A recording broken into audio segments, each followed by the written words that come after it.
안녕하세요. 순금초대 유재우입니다. 오늘은 휴일입니다. 내일이면 트럼프 대통령이 관세 관련된 상호관세 부분에 대해서 구체적으로 발표가 있을 것으로 보도가 있었습니다.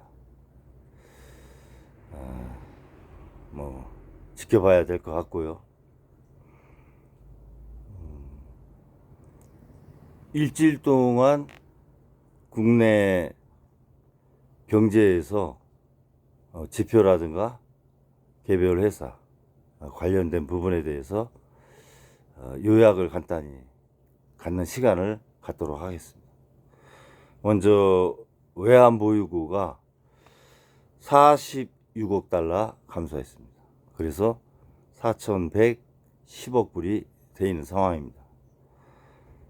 이 중에서 4.6%인 200억 불 정도가 현금화로 대체할 수 있는 금액입니다. 그동안 국민은행 연계해서 국민은행하고 수합을 해서 방어 기조를 이어왔는데요. 외환보유고가 추세가 감소하는 상황입니다. 따라서 그 외환관리 당국이 주의 깊게 좀 봐야 될 부분입니다. 제가 조금 전에 환율을 보니까 1,457원이었어요. 어제 1,447원, 10원이 올랐습니다. 변동성이 1,450원을 중심으로 오르락 내리락 하는 상황이죠. 문제는 미국이나 일본하고 외환 스와프가 안 돼 있습니다. 이명박 정부 때 종료가 된 이후로 재계약이 안 된 상황이죠.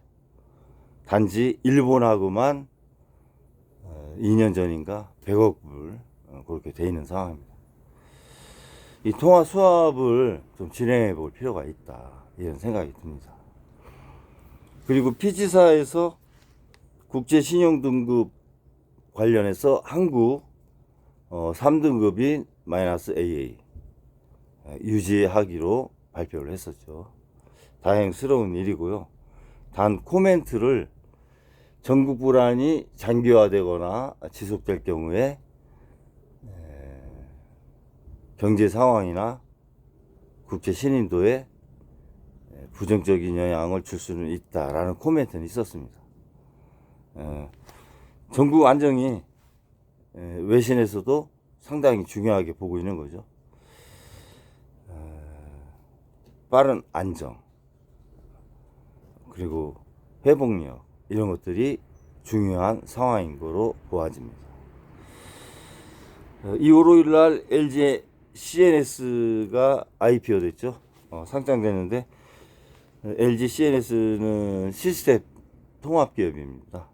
SI 기업이라고 우리나라의 그 전산 정부의 어떤 그 툴을 제공하고 관리하는 그런 공공기관의 전산 시스템을 관리하는 그런 회사입니다. 많이 하고 있어요. 그 공공 분야에. 그런데 이 LG CNS가 지주사인 LG가 49.95%를 갖고 있어요. 그래서 중복 상장 아니냐, 이런 의혹이 있었는데 LG그룹에서는 그렇지 않다, 뭐 이렇게 얘기를 한 상태에서 이제 IPO는 됐는데 구주가 절반이죠. 구주 매출이 절반인데 이게 뭐가 문제되냐면 2대 주주가 맥컬리라고 있습니다. 그래서 2대 주주가 1년 후에 팔고 나갈 거로 예상이 돼요. 그래서 맥컬리의 어떤 좋은 가격으로 팔고 나가기 위한 그런 어떤 과정이 아니냐 이런 의혹이 있어요 사실은. 그러다 보니까 상장하는 날 공모가가 61,900원이었는데 9.8%로 하락하면서 끝났어요. 55,800원 종가가. 지금 3일 지난 현재가는 57,200원인데 이게 모건 스탠리에서 아시아 그 지수가 있습니다. MSCI 선진국 지수, MSCI 신흥국 지수가 있는데 한국은 MSCI 신흥국 지수예요. 거기에 포함이 안 됩니다. 이 조건이 있어요. 조건에 부합이 안 됩니다. 그러니까 유동성 자금에 부합이 되지 않아서 편입이 안 돼요. 그리고 시가총액 72 정도로 지금 되고 있고, MSCI에 우리가 신흥국 중에서 9.2% 정도밖에 차지하지 않아요. 중국, 뭐 인도, 뭐 이런 순으로 이렇게 비율이 좀 많이 있습니다. 그리고 올해 1월 달에 IPO, 그러니까 기업 상장이 8개사가 있었는데, 한국 빼놓고는 전부 다 가격이 상장가 대비 적게는 14%, 많게는 40% 현재가를 유지하고 있어요. 그러니까 IPO 시장이 상당히 얼어 있고, 또 지금 주식시장 자체가 좀 어렵지 않습니까? 시기적으로도 탄력을 받을 수 있는 그런 시기는 아닌 상태에서 상장을 하다 보니까 이런 어려움이 있고, LG CNS만 해도 청약금이 몰린 게 한 21조 돼요. 청약 대수가 21대 1인가? 그럼에도 불구하고 상장일 날 9.8% 하락했잖아. 이 회사가 매출은 많지 않아도 영업이익률은 좀 괜찮은 회사거든. 그래.